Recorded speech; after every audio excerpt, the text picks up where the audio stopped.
एक तो चोरी ऊपर से सीना जोड़ी, ये कहावत तो हम सब ने सुनी होगी। लेकिन आज ये कहावत पेप्सिको जैसी विदेशी कंपनी के लिए है, जो एक तो भारत जैसे देश को अपने सामान का बाजार बना रही है, ऊपर से किसानों पर ही कानून तोड़ने का आरोप लगा रही है। पूरा मामला समझने के लिए जरा एक इमेजिनेशन पर गौर कीजिएगा। आपने लेस चिप्स का पैकेट देखा होगा। उसे खोलने के बाद कभी आपको भी ये ख्याल आया होगा कि ये चिप्स इतने पतले और क्रिस्पी यानी कि कुरकुरे कैसे बनते हैं? दरअसल ये चिप्स एक अलग किस्म की आलू से बनते हैं। नाम है FC5। दरअसल FC5 FL 2027 नाम की प्रासंस्कृत आलू का कॉमर्शियल नाम है, जिसे 1996 में ब्रीडर रॉबर्ट्स W हुप्स ने विकसित किया था। ये पेप्सिको INC के एक प्रभाग फ्रीटो ले कृषि अनुसंधान के लिए काम करते थे। इस आलू का साल 2003 में फ्रीटोले नॉर्थ अमेरिका INC नामक कंपनी से पेटेंट भी करवाया गया था। इस आलू में शुगर तो कम होता ही है, साथ ही साथ ये दूसरे आलूओं की अपेक्षा सूखा होता है, यानी इसमें पानी की मात्रा कम होती है। कुल मिलाकर इसमें वो सभी खासियत होती है जिसके चलते इससे कुरकुरे चिप्स बनाए जा सकते हैं। आलू की इसी वैरायटी से लेस ब्रांड के चिप्स बनाए जाते हैं। पेप्सिको ने साल 1989 में भारत में अपना पहला पोटैटो चिप्स प्लांट लगाया था। इस किस्म के आने के बाद से पेप्सिको ने गुजरात के किसानों के एक ग्रुप को इस खास आलू के बीजों की सप्लाई की, जिसके एवज में किसान अपनी उपज कंपनी को एक तय दाम में ही बेचते थे, और ये लेन देन की पूरी प्रक्रिया कॉन्ट्रैक्ट फार्मिंग के तहत होती थी।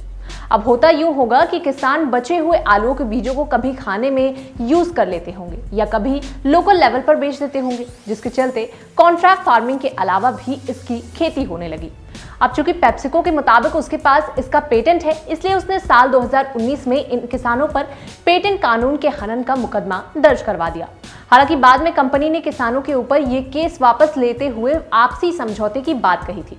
इसके बाद किसान राइट्स एक्टिविस्ट कविता कुरुंगाती ने protection of plant variety and farmers rights यानी कि PPVFR में एक याचिका दायर की, जिसमें उन्होंने पेप्सिको को मिले FC5 वैरायटी एकाधिकार को खत्म करने की मांग की।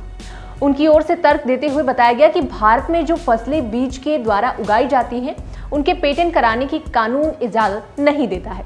इस पर सहमत होते हुए PPVFR अथॉरिटी के चेयरमैन KV प्रभु ने पेप्सिको को मिले एकाधिकार को खत्म करने का आदेश दे दिया।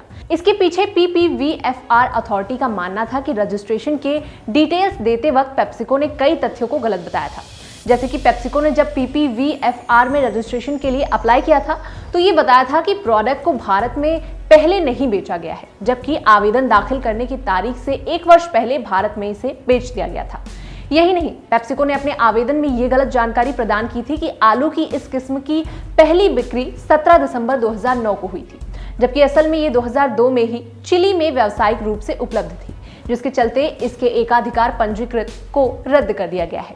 इसके बाद अमेरिका फूड कंपनी पेप्सिको ने दिल्ली हाईकोर्ट की ओर रुख किया और अपील फाइल की।